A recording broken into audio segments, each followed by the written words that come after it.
की जावना के आपन मानत रहनी दूसरा के गोदी में जाके मशहूर हो गईल।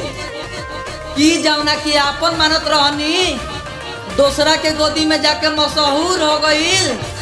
हमरा प्यार के कदर ना कैलस, यही से हमरा से दूर हो गई। नहीं कदर ते कइले प्यार के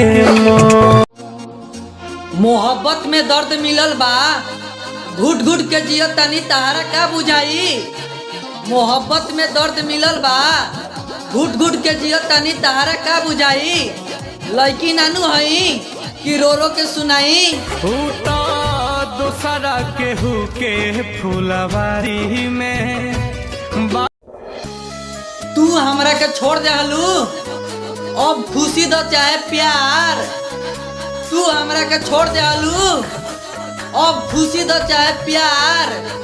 तोहरे दे न करे जा कि हम उठा ले बानी हथियार। दूसरा से करबू शादी तो